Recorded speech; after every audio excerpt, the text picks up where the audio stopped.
Welcome to the B-Sides and Beers podcast.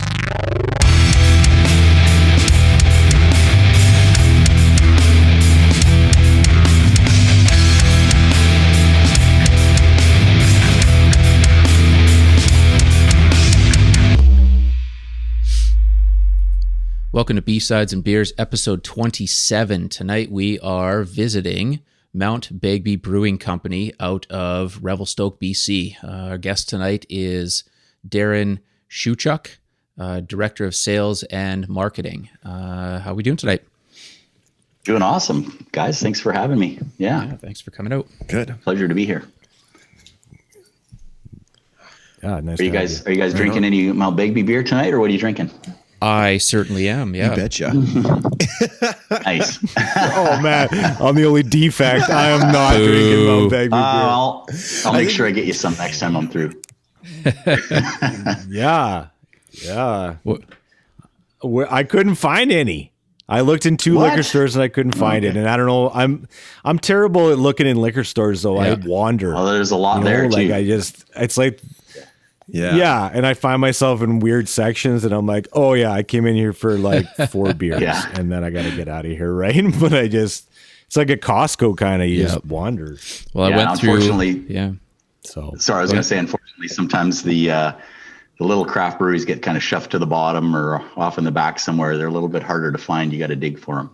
Yeah, well, it's nice. A lot of the liquor stores that we have around here, they've got very large craft beer sections, but the only problem is there's so many different options that it's, unless you know the artwork from the certain brewery, it doesn't shoot out at you, right? And everybody's competing with a fancier, brighter, cooler cover art. It's funny that you say that, because we're just about to release all of our new cans next month. So nice.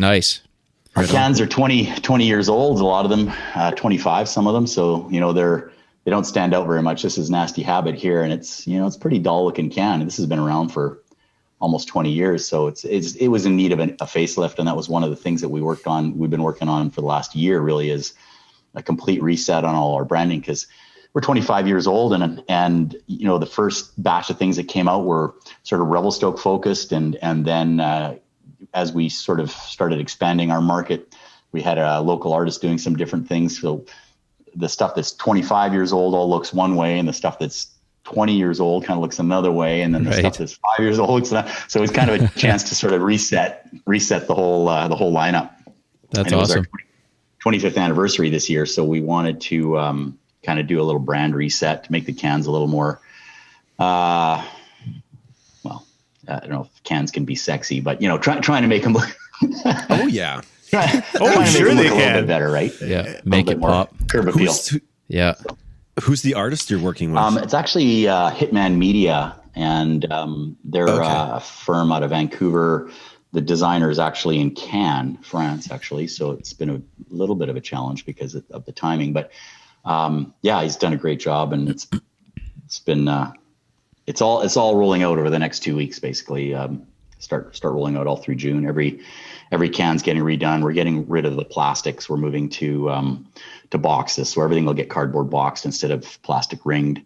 We bought silos for the back of the brewery so that we can buy our bulk malt, so that we don't have to dispose of a truckload of plastic bags every week, and just trying to go as much plastic free as we can. It was a mandate that we started over a year ago, but by the end of this year, it's going to be mandatory for all breweries to get rid of the plastic. So it's a step in the right direction. Yeah. That's fantastic. Yeah. Well, I was getting into your just trying to search some out in our liquor stores, and I went to 3 different ones before I found a good selection. I went to one and I grabbed a 6-pack of your High Country Kolsch. That was solid. And then I found some of your limited ones. So I've got your Faux Pas. Which you could explain what that is. It's a cherry saison. So the name actually came from when we just built a new brewery about 3 years ago in Revelstoke, and it was built from the ground up to be an actual proper brewery instead of we took over the GM dealership the last brewery was a car dealership, and, trying to wedge yourself into a building that was not designed, for the purpose is always a bit of a challenge. So, the owner, Bart, and Tracy, Bart is, saying that he's sort of a technical guy would be an understatement. He's a PhD in nuclear particle physics. So he's probably the smartest guy I've ever met. There's a solid mic drop right there. Right there. Hey, yeah. I don't know of any other nuclear physicists that are making beer, but anyways, he built the brewery specifically to be a brewery. So the water and the drainage and the air pressure inside the brewery is higher than outside. So when you open a door, it blows out, not in. All these kinds of things that make a difference. Little scientific things that you wouldn't even normally think about. And he's always been a technology guy because that's who he is, and he always likes his toys. We were one of the first breweries to get I'm drawing a blank all of a sudden. Google it real quick. It's all right. Anyways, phone. It's impressive already. Phone. So we have. He likes technology, and he likes to spend money on things that help make the beer taste better. So it's called a centrifuge is the word I was looking for, and they're more commonplace now. But when we first got one about 5 years ago, I think we were one of the first breweries to have one.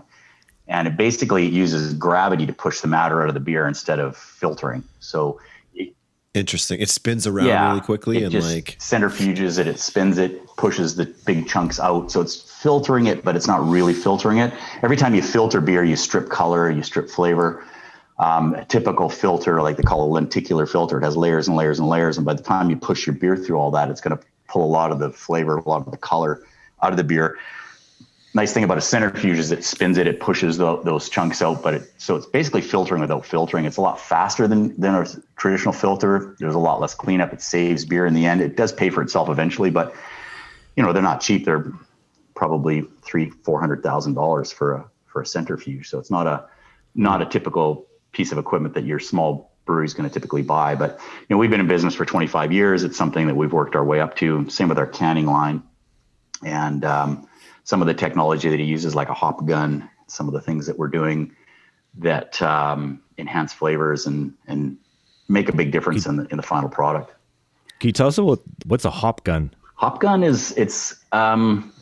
think the easiest way to explain it is it's instead of dry hopping traditionally, where you just put a ladder up on the side of your fermenter and you open the top of the tank and you dump a bunch of hops in there and you let them float around for a couple of days. What it does is it puts the hops in a separate container and you hook that up to the fermenter and you push the beer through the hops under pressure. And it's kind of like the difference between a drip coffee and an espresso, I guess. So You're pulling more of the oils and the resins and the flavors out of the hops that you'd normally get. So Nasty Habit, for example, which, I'm drinking right now is kind of my go-to. There's 7 different hops in that beer. And it's based off of it's a Canadian spin on a English IPA. So it's malty and easy drinking. It's kind of a gateway IPA. It's not that bitter. It's got a little bit of sweetness to it and a nice sort of grapefruit bitterness to it, but it's really, really easy drinking. But as soon as we switched to Hop Gun, it just came to life. Like it made the flavors just exploded. It makes a big difference. So is it getting closer to a wet hopped process when you do it that way, or is it just something completely different? Wet hop is when a lot of times in September when all these wet hop or fresh hop releases come out, everybody's excited for them. You're putting whole hops green right into the beer, and you really don't get that much flavor out of it. That's actually less hoppy than if you use pellets or if you use a hop gun. So it's more of a marketing. Yeah, I mean it's fresh hop, but it's not. In my experience, I've never had a really fresh hop beer that has. They're typically, the hops are typically less potent in my opinion. But I mean, I'm not a brewer, so I may be wrong. But from all the stuff that I've tasted, you don't extract as much flavor of the whole hops as you do when you hop gun a pellet with the pellets. You get a lot more flavor out of it. But we have a couple of pieces of cool technology in the brewery that you don't typically see in small breweries, and that's just because of Bart's scientific background. He loves that stuff. So. Well, that's crazy. I mean, like, how do you get into making the choice of going, you're a PhD in nuclear physics to, I'm just going to make some beer now? Yeah, well, that's funny stories because he was home brewer and he was making beer at home. He was going to UBC to get his doctor in physics, and he was making beer that was just better than beer you could buy at the pub. So he kind of got.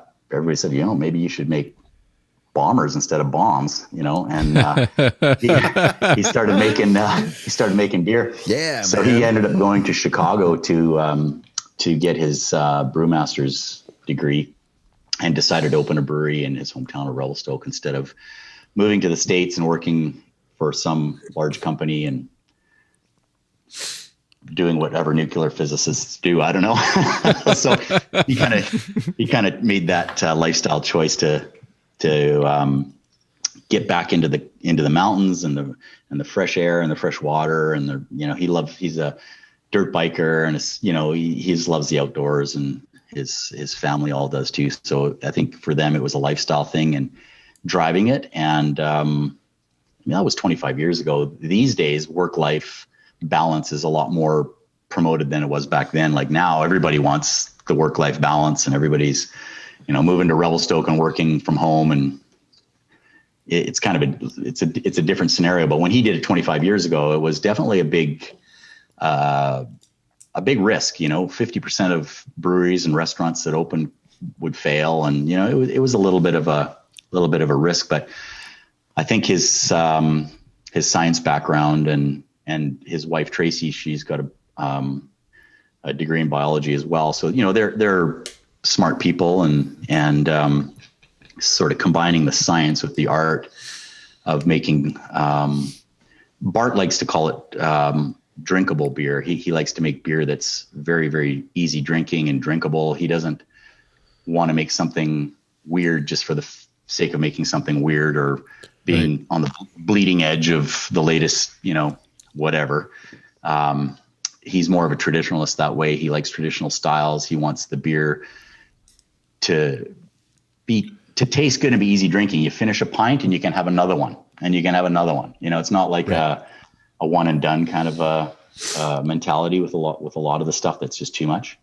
So I think most of the Begbie beers, if you look at them, we always have 8 or 9 beers in our core lineup that are available all year, and they're all easy drinking. You're not going to ever come across one where you're like, even people that don't like IPAs, like I think the standard progression for most people when you start drinking beer, nobody likes beer when you first start drinking it. When you're young, you drink beer because everybody else is drinking it and it's the cool thing to do. But nobody really likes the taste of it at first. It kind of grows on you, and then you realize, okay, it's not sweet and it's something that's different, and you sort of develop a taste for it. You start with lagers, and then you move into darker beers and brown ales and things like that, and then you work your way into IPAs and then sours, and then it kind of comes full circle and you end up back appreciating some of the lighter beers and the Kolsch's and things. But this Nasty Habit is I call it a gateway IPA because people even that don't like IPAs, generally they taste some West Coast IPA. It's super bitter. They don't like it. You taste a Nasty Habit and you're like, I could probably drink that. It's not bad. And then the next time you taste it, you're like, actually, that's got a lot of flavor. And then the third time you drink it, you're like, this is awesome. And it's funny because when I started working for the brewery 6 years ago, I hated IPAs. Did not drink them, couldn't drink them. I like dark beers. I like my honey lagers and my, easy drinking stuff. And it kind of snuck up on me, and then all of a sudden, it's like a light switch went on, and the same thing happened to all my friends. They all converted to IPA drinkers. So it's just a progression. I think it's a natural progression with craft beer. I got a question about that actually, and it's funny that you said that when you first started drinking IPAs, that wasn't your favorite or whatever. It seems as though pale ales and IPAs are, that's what you see in the craft section in your liquor store. And for the most part, that's what's sort of talked about and celebrated at the moment. And it's a very strong, each IPA is different, like you said. Like there's sort of like East Coast, West Coast. There's like the UK sort of style, but like it's a very strong taste in general. It is, yeah. And it's something that, you know, could turn a lot of people off. Like, you know, especially if it's their first beer. Why are IPAs and pale ales so popular right now? Just, like you said, like, you know, there's ales, honey browns, even dark beers, which, you know, are completely different and maybe are not as celebrated. A little more tolerable to the palate. I mean, when you get into a honey brown or something, it's a little smoother, right? Or something more familiar than a just, you know, smack you in the mouth kind of IPA. So absolutely, it's a progression. You know, like you start drinking lagers, then you need something a little more with a little more flavor. So you get into some of the amber ales, and you get into the darker beers, the brown ales, and then you start drinking some stouts, and then, you know, it kind of progresses. And then all of a sudden, you taste some IPAs, and you'll find one that you kind of like a gateway IPA, like Nasty, which is got a lot of hop flavor, but not very much bitterness. And that's the biggest misconception most people have, is they think that hops are bitter. Oh, if it's an IPA, it's going to be bitter.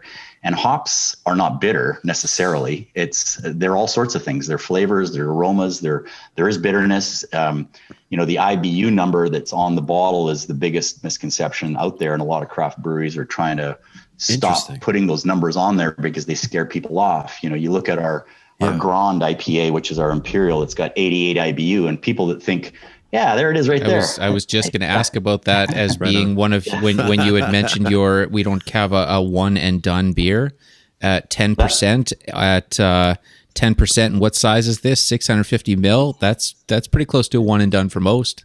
Yeah, actually, that is a one and done. Yeah, right. Those are supposed to be shared, actually. Oh, come on. There you go. You share a couple of them. But, yeah. If you're drinking alone, it's a one and done, probably. Yeah. Well, maybe two. Maybe two and done.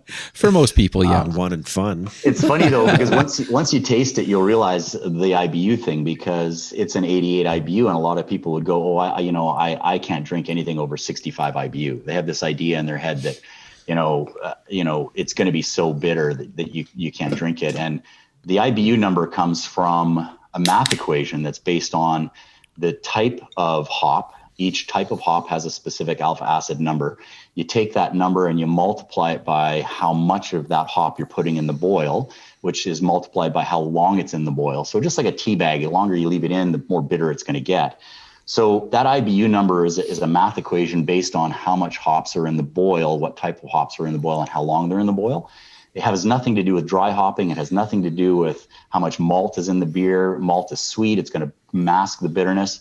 The higher the alcohol, the sweeter the beer. So the higher the alcohol, the more masking of the bitterness. So when you drink Grand, for example, it's 88 IBU, but it's 10%. So, you know, you drink that beer and it doesn't really taste bitter. Whereas you drink a Nasty Habit and it's like, okay, it's 40 IBU and it's 6%, and it's really not bitter either. So, you know, you can have 88 IBU beers that aren't bitter. You can have 30 IBU beers that are super bitter. So it just kind of, it's kind of a misconception, and you really shouldn't base your drinking on an IBU number.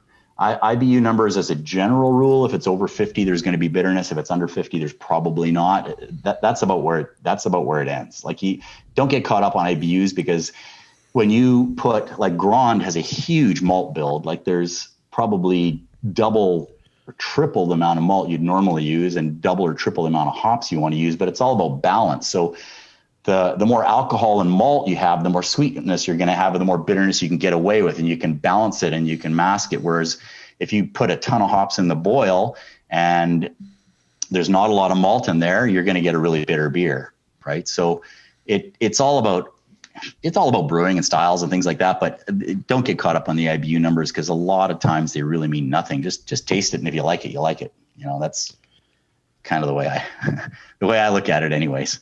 Yep. Yeah, fair enough. Okay, well, let's go there, Darryn. And I got a question for you. So, for a guy who doesn't really like IPAs, and for one of the millions of listeners that are listening right now that do not like IPAs, what kind of beer would you suggest even in the Mount Begbie collection, that would kind of get that person to come over to the IPA dark side and come and join. Yeah, absolutely. Nasty Habit. Nasty Habit has converted everybody I know to IPA drinkers. So it's called Nasty Habit for a reason. Okay, yeah, that's a guarantee. You know what? It's easy drinking and it's not bitter. It's only 40 IBU. It's but it's got 7 different hops. It's got tons of hop flavor.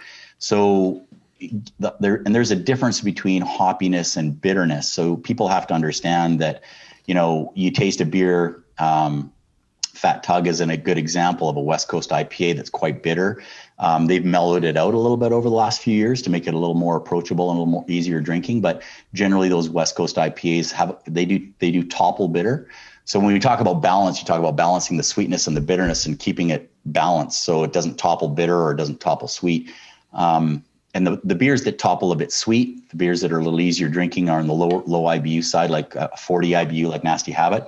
That's the beer that's going to get you. It's a beer you're going to go, you know what, this actually tastes really good. And it starts growing on you. And then all of a sudden you really start liking the flavor and you recognize that, you know what, it actually tastes, there's just way more flavor in an IPA than in most other beers. So that's what happens is it's a progression as you need more and more and more and more. And you keep needing to get your fix, right? So it gets hoppier and hoppier and you kind of break into that IPA world with something that's really easy drinking. And then and then all of a sudden you just don't drink anything else anymore because everything else tastes like water. Exactly. And that's funny too.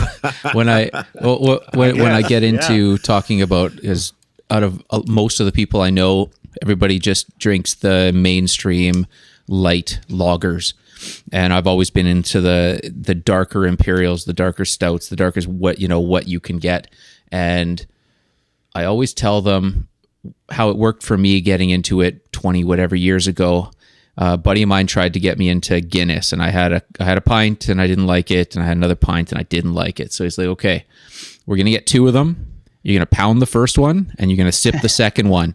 And that it just getting over that initial shock of this is different to now it's like a hug in a glass kind of a deal, right? So it's yeah.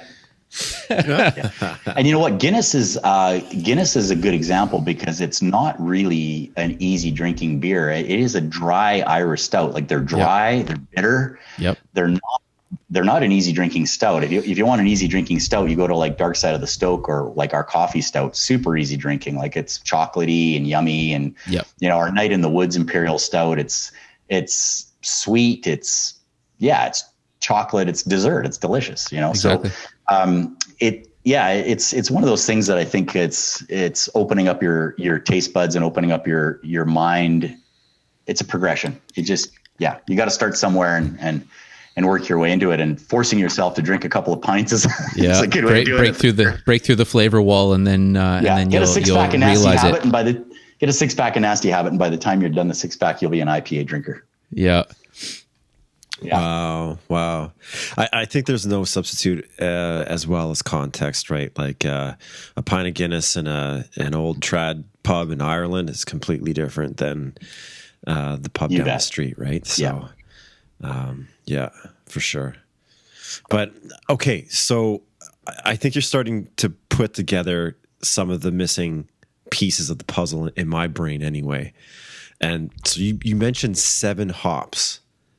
And I'm just thinking, like, this sounds like a lot of experimentation, a lot of figuring out like the right ratio. Absolutely. Do you have to adjust the malt for that amount of complexity? Or do you have an existing malt that you just sort of like use as like a baseline, and then you start experimenting with the hops? So there's baseline recipes that most of the brewers get, and they're members to a website or, whatever, that gives them all sorts of recipes. So you can say, 15 years ago when we wanted to make our first IPA, Bart being the traditionalist that he wanted to make an English style IPA because that's what IPAs were. There wasn't West Coast IPAs and East Coast IPAs and fruity IPAs and, well, now there's so many variables. There's brute IPAs and made with champagne yeast. There's, everybody's always trying to come up with the next big thing, right? But so when he first started, it was all about doing an English IPA and using English hops and English malts. And yeah, you have a baseline, recipe, and then you take that recipe and you tweak it. And obviously every country is different and you have different access to different malts, and we get most of our malts from Armstrong. So, you have to work with what you can get. So we import a lot of our malt from the UK. Brave Liver Scotch Ale, the malts come from Scotland. Tall Timber, the malts come from England, because they're traditional English, traditional Scottish beers, and Bart believes in keeping them traditional. So not that somebody in Canada can't start growing those malts and producing them, because they can, and I'm sure they do. It's getting more and more and more that way with hops. So 80% of our hops come from the US, but now hop farms have been sprouting up everywhere in BC, and Kamloops and Abbotsford and all these places are producing a lot of hops now. So, that's going to shift, and it's going to become more Canadian content. And so you're going to start seeing, like Nasty Habit it doesn't fall into a category. It's not an English IPA anymore, because it's got a lot of Canadian hops in it and Canadian malts. Right. So it's a blend of 3 or 4 different types of malts. It's a blend of 7 different hops. So, they're constantly tweaking and changing the recipe and changing it until they get it right. And it takes generally 3 or 4 years to really get it right. And you keep tweaking and changing and tweaking and changing. Sometimes right out of the gate, you hit it and you nail it. But usually, it requires a little bit of, you taste it and you go, I like it, but maybe we should just tweak it a little bit with this or with that malt or this hop or, whatever. And then when things change, when your brewery changes and you build a new brewery and you got a bigger brew house and you're brewing bigger batches, and then everything has to change again. But it's not always the same. Like it's just because it's twice the size, you don't just double everything. There's chemistry involved, and things change, and things, you gotta tweak things. So it's a process, and it takes time. So, or like our Kolsch, we were the first company to bring Kolsch to Canada, I believe, 25 years ago. And it's a beer that for us, Bart went to Germany. He tasted Kolsch. He loved it. He's like, here is a drink. 25 years ago, Canadians wouldn't drink, sour beers and IPAs and all this kind of stuff. People they drank kokanee. They drank Bud. So, what can you do as a craft brewery that's going to reach those people, make them go, hey, this is good beer. It's like Bud, but better. Yeah. So that's basically where Bart was like, hey, Kolsch is like Bud. It's light. It's 4.5%. It's only 10 calories more than Bud Light. It's a light beer. Yeah. 120 calories for a can of Kolsch, 110 calories for a can of Bud Light. Like it's a light beer that has 10 times the amount of flavor you get out of a Bud Light. So it's all about finding something like that. And that's what Bart basically did. He's like, you know what? The Kolsch is an awesome beer. People are going to love this. People are going to love this in Canada because they drink kokanee. And they're gonna easily jump from kokanee to Kolsch. Right. Kolsch is a gateway craft beer. It's 4.5%, and that's why my 6-pack disappeared so quickly last night. Right. Yeah. Right. So that's kind of where he started with Cream Ale. Was our first beer 25 years ago. Powerhouse, which is our amber ale, came next in this summer. It have its 25th anniversary. Tall Timber, which is our English brown, and then that's what I'm drinking. Yeah, it's Tall awesome. Timber, super easy drinking, caramely. Took silver for Canada 2 years in a row, 2019 and 2018 at the World Beer Awards. Nice. Kolsch took 3 golds in Canada, and then went on to win the World Championships. We actually beat the USA and Germany, which are hard to beat when it comes to German beers. So, we arguably have the world's best Kolsch. In 2017, it was the world's best Kolsch. But it's, there's a lot of factors that make that beer good. And it's not just Bart being a scientist obviously is a big part of it, and 25 years of tweaking and whatever. But it's also about location. I mean, we live in Revelstoke, and the water here is as good as water gets. You can't get better water for making beer. It's soft, beautiful mountain fresh water. Germany can't get water as good as we have. So our Kolsch is going to be better. When you make a really light beer like Kolsch or cream ale, you can't hide bad water. I mean, like, you can't hide it. If you've got great water and you're making a light beer, light beers are actually harder to make a world champion than beers that are really hoppy or stouts or any things that have lots of flavor, because you can hide a lot of things with hops and malts and all these kinds of things. But when you're making a really light beer like a cream ale or a Kolsch, our cream ale's won 3 gold medals, our Kolsch has won 3 gold medals. You got to start with really, really good water, and you're not going to get better water than we have in Revelstoke. We're far from any pollution. It's mountain fresh. It's as good as water gets. So that's a big part of it, right? Yeah. So we're lucky. We're lucky that we're in Canada, and 25% of the world's fresh water is in Canada. We have more freshwater lakes than the rest of the world combined. So we're positioned to be making the world's best beer in British Columbia. Nice. So yeah. Cool. Wow. Well, I've got one question about your limited runs. I'm not sure if this one is part of your limited runs, but your Brave Liver Scotch Ale. I was trying to track that down, and nobody seems to have it. How can I just get a case of it? Because I'm a huge Scotch Ale fan, and I'd definitely like to check that out and see how it sits up against like a McEwen's or that sort of a deal. And where are you? I'm in Vernon. You're in Vernon. Okay, yeah. So you should be able to get Brave Liver at one of the private liquor stores in Vernon. Yeah, I went to 3 of them, and maybe they just didn't have any in stock at that time, so I didn't know if that was just production-wise during COVID. Maybe you weren't putting that out during. Well, it's an example of it's an example of what we talked about with the BCLDB, putting minimum volume on beers in order to stock them. So for the last couple of years, Brave Liver has been what they call a stock spec. So any liquor store could get it. It was in stock at the LDB. Because we're a small brewery,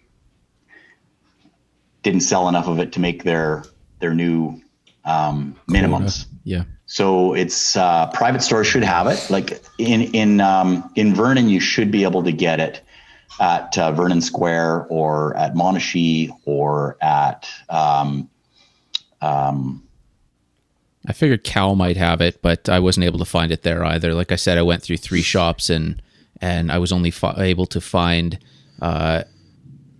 somewhat of a selection at like the government liquor store kind of deal. So, but I just figured it was just a timing thing or something. So I'll drop you off a bottle. Beauty. Yeah. So our Brave Liver Scotch Ale, another sort of typical thing for Bart. He's a traditionalist. He wants to make beer the way it's supposed to be made. Traditionally, the malts come from Scotland. We take Scotch whiskey. We soak oak rounds in Scotch whiskey for a week or so until they about a 26 or 2 have soaked into these Scotch into these oak rounds, and we put those oak rounds into the conditioning tanks and let it sit on that whiskey soaked oak for a month.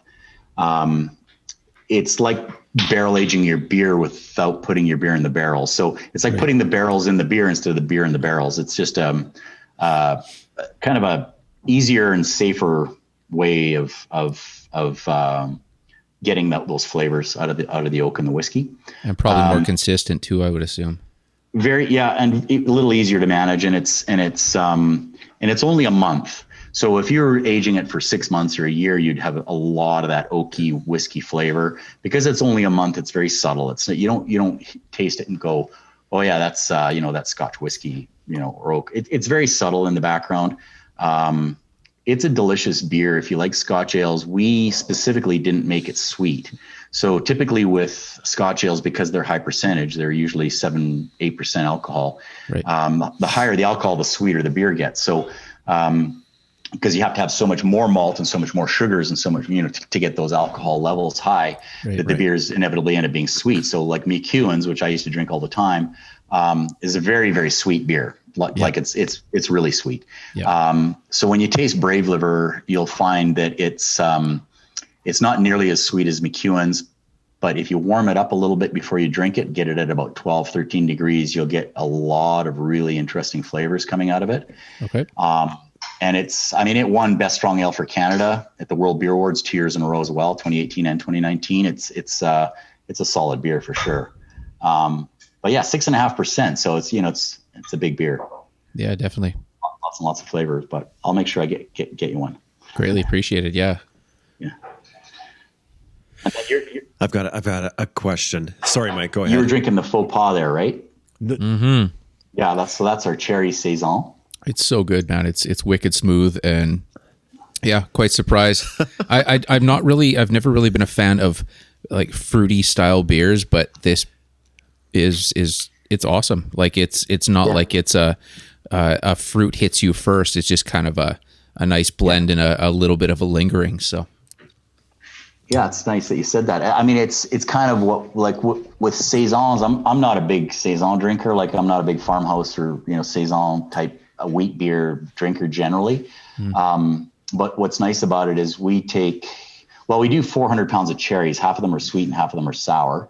And we put that into the fermenter when we're making it. So the head is a little bit pink. If you pour it into a glass, you get a little bit of a pink head. It's a nice, really rich dark amber color.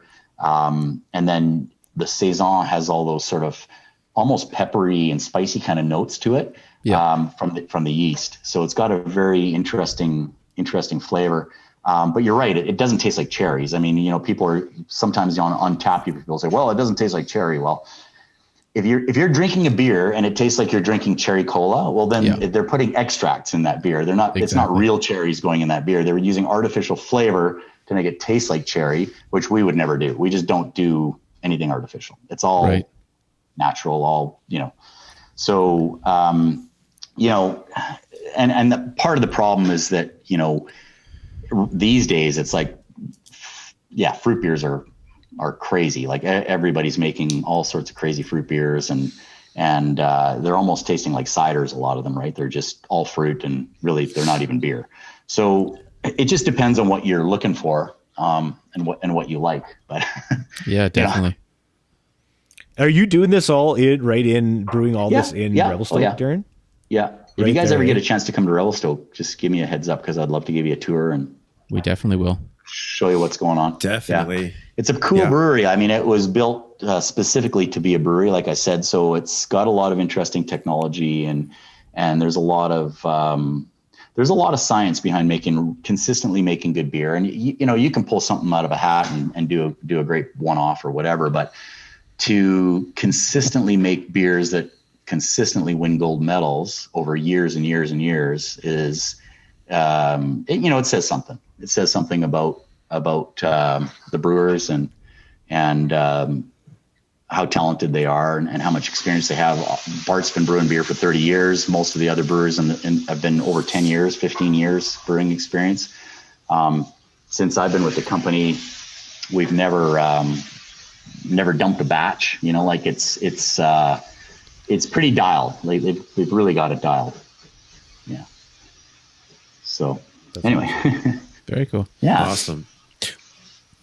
Well, if you could pass this on to Bart, and since he's such a traditionalist, can you ask him to maybe take a shot at a Trappist? So maybe some. So we do have one. Fantastic. You do? Yeah. Oh, my mistake. So 2 years ago, 2 years ago, we brewed a Grand Cru. So a Grand Cru is basically a Belgian strong ale, an amber Belgian strong ale. So Belgian strong ales come in two formats. They come in a dark or in a golden, and they're different from a double or a triple or a quad. Double fermented, triple fermented, quadruple fermented. The strong ales, they use a yeast that just doesn't stop. It just one yeast, it ferments for 30 days. It just keeps going and going and going until it hits 10%. So we have a beer called the Grand Cru. You'll notice it at the liquor store because it's got a wax dipped, the top of it's wax dipped. The reason you do that is because generally with craft beer, you want to drink it within 3 to 6 months maximum. Craft beer is not pasteurized. It has no preservatives in it. It will go bad. So it's not like a can of Bud where you can literally leave it in your fridge for 2 years and it tastes the same. It will go bad. It will change. With some of the beers though, like the Belgian Grand Cru, it's 11% alcohol. It's unfiltered. It will continue to bottle age as you keep the bottle in your fridge. The wax basically just keeps moisture from rusting under the cap.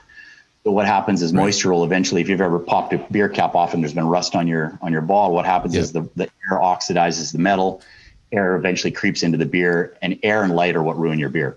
So if you keep it dark and you can keep air out of it, it'll last a long, long time. So bottles that are wax dipped like that, you can cellar them for 10 years. Wow. And they just get better and better.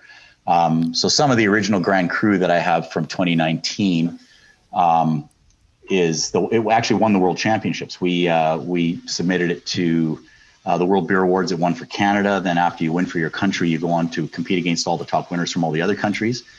So we actually, our Grand Cru actually beat a whole bunch of Belgian breweries. We actually have the best Belgian strong, one of the best Belgian strong ales in the world.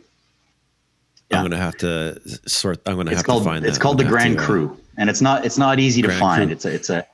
Is it more like a triple or like a... No, I mean it's golden in color like a triple, but it's and it is 10% or 11%. So it's probably similar to a triple. Yeah. Right. Okay. Awesome. So we do make one, but it's a little harder to find. Yeah. Is there a possibility of being able to special order a case from through our liquor store kind of deal? Absolutely. Any liquor store can get it. Okay. They'll order through the LDB. The LDB will order through us, and it'll eventually get there. It takes a couple weeks, but awesome. The other option is I can just drop a couple bottles off for you. Beauty, even better. Right on. Yeah. Cool. Yeah. So we it's our 25th anniversary. We're trying to do a bunch of things, and like I said, it's interesting how the cycle goes, where you start discovering amber beers and darker beers and hoppier beers and sour beers, and then you kind of come full circle back into lagers and kolsches and light beers again, and you develop a new appreciation for them because you can really start to notice the flavors and the differences and the nuances with light beers. So it kind of comes full circle. And so for our 25th anniversary, we actually reintroduced a lager that was an old school traditional lager there was a brewery in Revelstoke called Enterprise Brewing, and it started in 1898, and it went for 60 years. It was one of the biggest breweries in BC, won tons of medals. In the late 50s, when Molson forced all breweries to go unionized, it kind of destroyed all small breweries in Canada in one fall swoop. So that brewery kind of went out of business in 1957 in Revelstoke. But the owner of the brewery, his three sons still lived here, and we got some of their original recipes, and we did a tribute to them, and we did 4 of these old school beers with paper labels and sort of 50 style design and all that kind of stuff. Anyways, we for our 25th anniversary, we're bringing back an old school lager, just a classic old school lager. We're just calling it Revelstoke lager, which is what they called it in the 50s. And it comes out in about 2 weeks in a 12 pack. So you'll see those hitting liquor stores soon.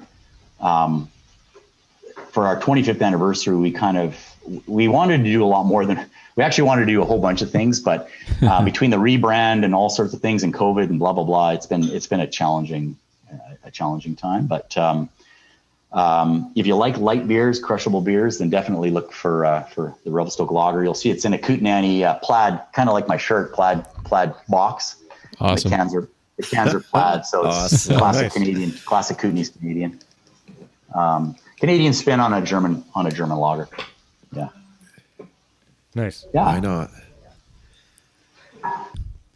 So I guess other than that, is there anything coming up that you want to anything you want to push out sort of promote other than that Revelstoke, or yeah, no, I mean, it's any just sort of nice. limiteds coming out that you can talk about, or are they pretty hush hush at this point? No, we do. I mean, well, we do in the brewery. We obviously have a bunch of experimentals. You can only get them at the brewery on tap, so you actually have to come to the brewery to get those. Okay. We're always running some sort of an experimental beer. That's how beers start. They start out as a small batch experimental. We try it on tap in the tasting room, see how people like it. If it's a hit, then we do typically do a small batch in the bomber bottles.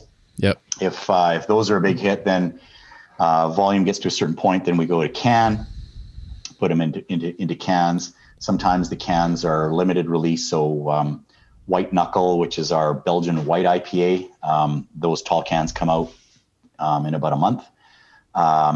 The Cherry Saison that you're drinking that just came out, that's one of our summer seasonals. Revelstoke Lager obviously is going to be the big push for our 25th anniversary, and we're working on some sort of a specialty beer that I'm not exactly sure what that's going to be just yet for our 25th. So awesome. There's going to be some stuff happening, but we're doing some barrel aging stuff and working on a bunch of things that actually aren't even going to be available till next year. But just nice to get a little bit of exposure for, a small brewery that was, 25 years is a long time. We were one of the first, I guess the first baker's dozen of craft breweries in BC. And a lot of people, the craft beer revolution really has happened in the last, 7 years or so kind of thing, right. Where it's really taken off and people have really gotten into it, more than just a hobby, more like an obsession. It's really taking off. People love craft beer, and it's, for the most part, a lot of times it's hit and miss. You try something, you don't like it. Well, you move on, you try something else. Right. So it's just all I can recommend is just get out there and taste as much and as many, different things as you can, and just really open up your mind and your palate to something new. Cool. And that's the best thing about craft beer is there's always something new. Exactly. Right on. Is your tasting room, are you guys doing any sort of like patio thing, or can you still pick up a growler of something Absolutely, special? Yeah. So you can come by. Right the tasting room's open right now because of COVID. It's only open Thursday to Sunday, noon to 8. So shorter hours, less days. It's not open all the time, but Thursday, Friday, Saturday, Sunday, come by, try some beers, great tapas, great view. Probably the best beer patio view in Canada. Just ridiculous view of the overlooking Revelstoke and Mount Begbie in the background. It's beautiful. So yeah, just if you guys get a chance, please come to Revi, check it out. Yeah. And give me the heads up if you're coming. Definitely. It's going to be a worthwhile trip. So yeah, for sure. Cool. Thanks so much, a lot, Darryn. Yeah, Darryn. My pleasure. Yeah, anytime. Let me know if you're coming through, and keep in touch. Definitely will. We got your digits, so we'll make it happen. Cheers, guys. Thanks so much. Right on. Cheers. Thanks so much.